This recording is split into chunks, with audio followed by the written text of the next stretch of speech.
Welcome to the Explainer. So, what really makes a leader? Is it something you're born with, or is it a skill you can actually learn? Well, today we're going to explore a blueprint for leadership using a study guide for cadets to uncover the core principles that can transform just about anyone into a more effective leader. Is it just about having authority, being the boss? Or is it something deeper, something built from a really specific set of principles? And that's exactly what we're digging into. We're using this guide not just to see how soldiers are trained, but to pull out this universal framework of knowledge, courage, and character that honestly applies to leadership in pretty much any field you can think of. We're going to follow this journey through four key stages. First, we'll talk about understanding the structure you operate in.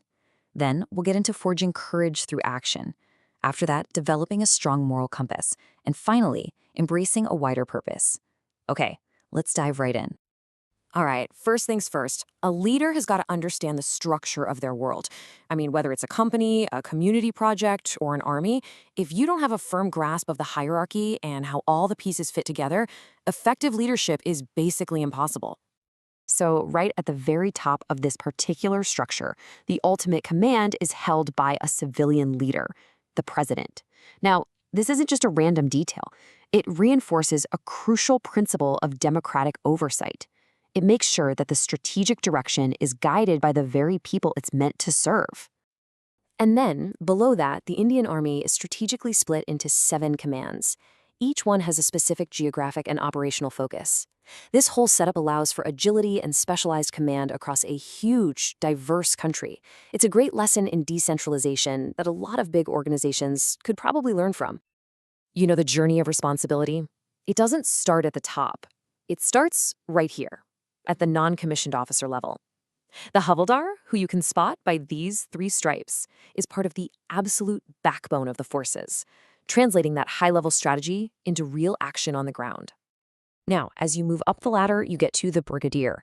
This person is in charge of a pretty significant formation. We're talking around 3,000 to 4,000 soldiers.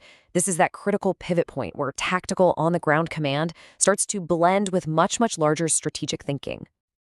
And at the very peak of this structure, you have a general responsible for these vast strategic decisions that shape the future of the entire force. But, leadership isn't just about understanding an org chart. It's also about spirit. Okay, so knowing the structure, that's your foundation. But courage, well, you can't learn that from a book. It's forged in the fire of experience by pushing yourself way past your limits. This is why adventure training is basically a laboratory for character. Think about it.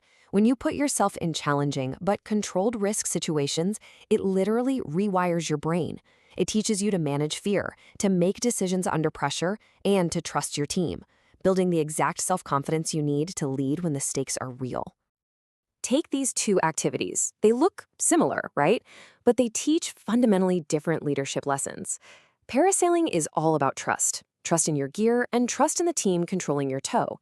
Paragliding, on the other hand, is about autonomy, about adapting to changing conditions on the fly and honing your independent decision-making in real time. And even the gear itself offers this powerful metaphor. A dynamic rope, the kind that stretches to absorb a fall, is like a flexible leader or a team that can handle unexpected shocks. A static rope, with almost no stretch, is like a rigid process. It's essential for predictable tasks like rappelling, but it would be disastrous in a crisis. Great leadership is knowing which rope to use. All right, so you've got knowledge, you've got courage, but there's one more essential element, and it's a big one: an unwavering moral and ethical compass. So what exactly defines that? It all kicks off with integrity. And listen, this isn't just about being honest. It's about consistency and being impartial. It is the absolute, non-negotiable foundation of trust. Without it, authority is meaningless, and true leadership just crumbles. You see, good leadership isn't just one thing. It's this whole collection of virtues that all feed into and reinforce each other. It takes moral courage to make sure there's justice. It requires initiative to act with integrity when nobody's watching. And a leader's bearing and their enthusiasm, that's what makes these qualities contagious, inspiring confidence throughout a team. And Dr. APJ Abdul Kalam is a fantastic example of these virtues in action, but outside a purely military context. His role as project director for the SLV-3 wasn't just about scientific brilliance. It showed incredible initiative. His work on major national projects showed vision and integrity, and that ultimately earned him the trust to lead the entire nation as its 11th president. And that right there, that brings us to the final evolution of leadership. Because true leadership goes way beyond your immediate team or your organization.